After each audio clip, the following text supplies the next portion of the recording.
एक गांव में एक सुस्त और कामचोर आदमी रहता था। काम धाम तो वह कोई करता न था, हाँ बातें बनाने में बड़ा माहिर था। इसलिए लोग उसे शेखचिल्ली कहकर पुकारते थे।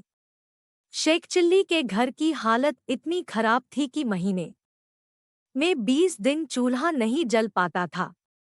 शेखचिल्ली की बेवकूफ़ी और सुस्ती की सज़ा उसकी बीवी को भी भुगतनी पड़ती और भूखे रहना पड़ता। एक दिन शेखचिल्ली की बीवी को बड़ा गुस्सा आया। वह बहुत बिगड़ी और कहा, अब मैं तुम्हारी कोई भी बात नहीं सुनना चाहती। चाहे जो कुछ करो, लेकिन मुझे तो पैसा चाहिए। जब तक तुम कोई कमाई करके नहीं लाओगे, मैं घर में नहीं घुसने दूंगी। यह कहकर बीवी ने शेखचिल्ली को नौकरी की खोज में जाने को मजबूर कर दिया। साथ में रास्ते के लिए 4 रूखी सूखी रोटियां भी बांध दी। साग सालन कोई था ही नहीं, देती कहाँ से। इस प्रकार शेखचिल्ली को न चाहते हुए भी नौकरी की खोज में निकलना पड़ा। शेखचिल्ली सबसे पहले अपने गांव के साहूकार के यहाँ गए। सोचा कि शायद साहूकार कोई छोटी मोटी नौकरी दे दे, लेकिन निराश होना पड़ा। साहूकार के कारिंदों ने ड्योढ़ी पर से ही डांट डपट कर भगा दिया। अब शेखचिल्ली के सामने कोई रास्ता नहीं था। फिर भी एक गांव से दूसरे गांव तक दिन भर भटकते रहे। घर लौट नहीं सकते थे, क्योंकि बीवी ने सख्त हिदायत दे रखी थी कि जब तक नौकरी न मिल जाए, घर में पैर न रखना। दिन भर चलते चलते जब शेखचिल्ली थक कर चूर हो गए तो सोचा कि कुछ देर सुस्ता लिया जाए। भूख भी जोरों की लगी थी, इसलिए खाना खाने की बात भी उनके मन में थी। तभी कुछ दूर पर एक कुआं दिखाई दिया। शेखचिल्ली को हिम्मत बंधी और उसी की ओर बढ़ चले। कुएं के चबूतरे पर बैठकर शेखचिल्ली ने बीवी की दी हुई रोटियों की पोटली खोली। उसमें 4 रूखी सूखी रोटियां थीं। भूख तो इतनी जोर की लगी थी कि उन चारों से भी पूरी तरह न बुझ पाती। लेकिन समस्या यह भी थी कि अगर चारों रोटियों आज ही खा डाली तो कल परसों या उससे अगले दिन क्या करूंगा, क्योंकि नौकरी खोजे बिना घर घुसना नामुमकिन था। इसी सोच विचार में शेखचिल्ली बार बार रोटियां गिनते और बार बार रख देते। समझ में नहीं आता कि क्या किया जाए। जब शेखचिल्ली से अपने आप कोई फैसला न हो पाया तो कुएं के देव की मदद लेनी चाहिए। वह हाथ जोड़कर खड़े हो गए और बोले, हे बाबा, अब तुम ही हमें आगे रास्ता दिखाओ। दिन भर कुछ भी नहीं खाया है। भूख तो इतनी लगी है कि चारों को खा जाने के बाद भी शायद ही मिट पाए। लेकिन अगर चारों को खा लेता हूँ तो आगे क्या करूँगा? मुझे अभी कई दिनों यहीं आसपास भटकना है। इसलिए है कुआं बाबा, अब तुम ही बताओ कि मैं क्या करूं। 1 खाऊं, 2 खाऊं, 3 खाऊं, चारों खा जाऊं। लेकिन कुएं की ओर से कोई जवाब नहीं मिला। वह बोल तो सकता नहीं था, इसलिए कैसे जवाब देता। उस कुएं के अंदर 4 परियां रहती थी। उन्होंने जब शेखचिल्ली की बात सुनी तो सोचा कि कोई दानव आया है जो उन्हीं चारों को खाने की बात सोच रहा है। इसलिए तय किया कि चारों को कुएं से बाहर निकालकर उस दानव की विनती करनी चाहिए ताकि वह उन्हें न खाए। यह सोचकर चारों परियां कुएं से बाहर निकल आई। हाथ जोड़कर वे शेखचिल्ली से बोली, हे दानवराज, आप तो बड़े बलशाली हैं। आप व्यर्थ ही हम चारों को खाने की बात सोच रहे हैं। अगर आप हमें छोड़ दे तो हम कुछ ऐसी चीजें आपको दे सकती हैं जो आपके बड़े काम आएंगी। परियों को देखकर व उनकी बातें सुनकर शेखचिल्ली हक्के बक्के रह गए। समझ में न आया कि क्या जवाब दे। लेकिन परियों ने इस चुप्पी का यह मतलब निकाला कि उनकी बात मान ली गई। इसलिए उन्होंने एक कठपुतला व एक कटोरा शेखचिल्ली को देते हुए कहा, हे दानवराज, आपने हमारी बात मान ली, इसलिए हम सब आपका बहुत बहुत उपकार मानती है। साथ ही अपनी यह 2 तुच्छ भेंटें आपको दे रही है। यह कठपुतला हर समय आपकी नौकरी बजाएगा। आप जो कुछ कहेंगे करेगा।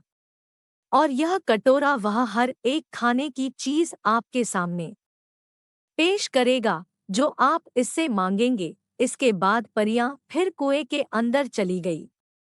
इस सबसे शेखचिल्ली की खुशी की सीमा न रही।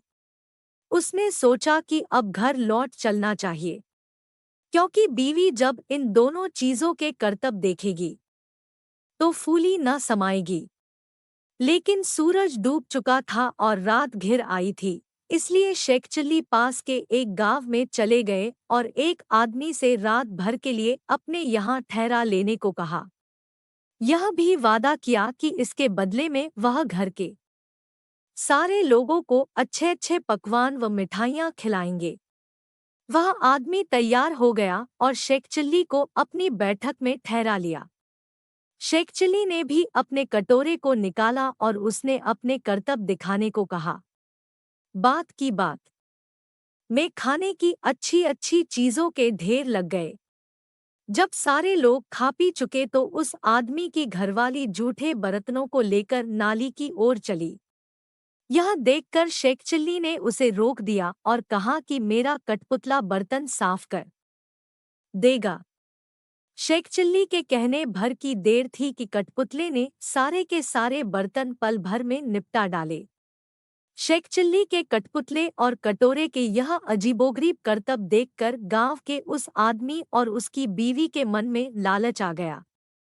शेखचिल्ली जब सो गए तो वह दोनों चुपके से उठे और शेखचिल्ली के कटोरे व कठपुतले को चुराकर उनकी जगह एक नकली कठपुतला और नकली ही कटोरा रख दिया। शेखचिल्ली को यह बात पता न चली। सवेरे उठकर उन्होंने हाथ मुंह धोया और दोनों नकली चीजें लेकर घर की ओर चल दिए। घर पहुंचकर उन्होंने बड़ी डींगे हाँकी और बीवी से कहा, भगवान, अब तुझे कभी किसी बात के लिए झींकना नहीं पड़ेगा। न घर में खाने को किसी चीज की कमी रहेगी और न ही कोई काम हमें तुम्हें करना पड़ेगा। तुम जो चीज खाना चाहोगी मेरा यह कटोरा तुम्हें खिलाएगा और जो काम करवाना चाहोगी मेरा यह कठपुतला कर डालेगा। लेकिन शेखचिल्ली की बीवी को इन बातों पर विश्वास न हुआ। उसने कहा, तुम तो ऐसी डींगे रोज ही मारा करते हो, कुछ करके दिखाओ तो जानूं। हाँ, क्यों नहीं? शेखचिल्ली ने तपाक से जवाब दिया और कटोरा व कठपुतले में अपने अपने करतब दिखाने को कहा। लेकिन वह दोनों चीजें तो नकली थी, अत शेखचिल्ली की बात झूठी निकली।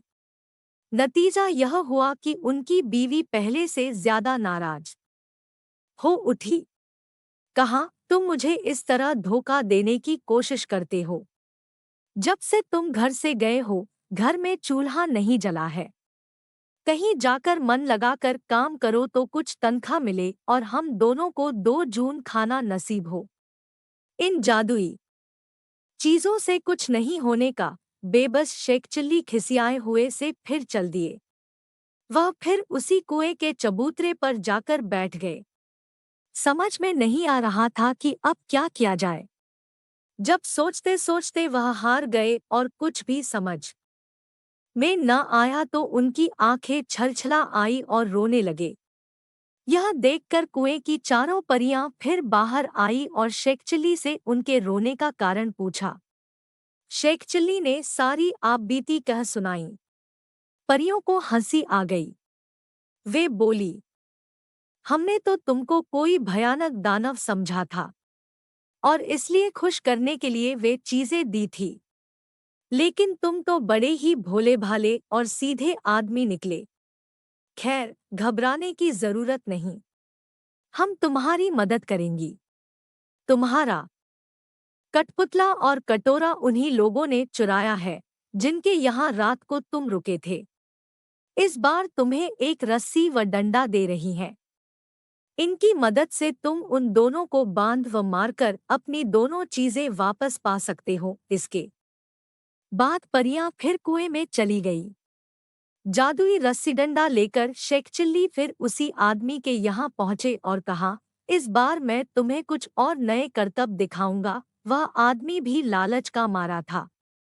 उसने समझा कि इस बार कुछ और जादुई चीजें हाथ लगेंगी, इसलिए उसने खुशी खुशी शेख चिल्ली को अपने यहाँ टिका लिया। लेकिन इस बार उल्टा ही हुआ। शेख चिल्ली ने जैसे ही हुक्म दिया वैसे ही उस घरवाले व उसकी बीवी को जादुई रस्सी ने कसकर बांध लिया और जादुई डंडा दनादन पिटाई करने लगा। अब तो वे दोनों चीखने चिल्लाने और माफी मांगने लगे। शेख चिल्ली ने कहा, तुम दोनों ने मुझे धोखा दिया है। मैंने तो यह सोचा था कि तुमने मुझे रहने को जगह दी है, इसलिए मैं भी तुम्हारे साथ कोई भलाई कर दूं। लेकिन तुमने मेरे साथ उल्टा बर्ताव किया, मेरे कठपुतले और कटोरे को ही चुरा लिया। अब जब वे दोनों चीजें तुम मुझे वापस कर दोगे, तभी मैं अपनी रस्सी व डंडे को रुकने का हुक्म दूंगा। उन दोनों ने झटपट दोनों चुराई हुई चीजें शेख चिल्ली को वापस कर दी।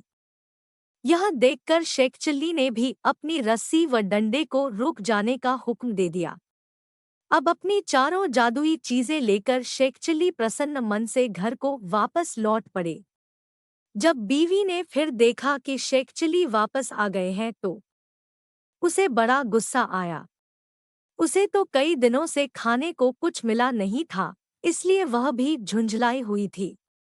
दूर से ही देखकर वह चीखी, कामचोर तुम फिर लौट आए। खबरदार, घर के अंदर पैर न रखना, वरना तुम्हारे लिए बेलन रखा है। यह सुनकर शेख चिल्ली दरवाजे पर ही रुक गए। मन ही मन उन्होंने रस्सी व डंडे को हुक्म दिया कि वे उसे काबू में करें। रस्सी और डंडे ने अपना काम शुरू कर दिया। रस्सी ने कसकर बांध लिया और डंडे ने पिटाई शुरू कर दी। यह जादुई करतब देखकर बीवी ने भी अपने सारे हथियार डाल दिए और कभी वैसा बुरा बर्ताव न करने का वादा किया। तभी उसे भी रस्सी व डंडे से छुटकारा मिला। अब शेख चिल्ली ने अपने कठपुतले व कटोरे को हुक्म देना शुरू किया। बस फिर क्या था।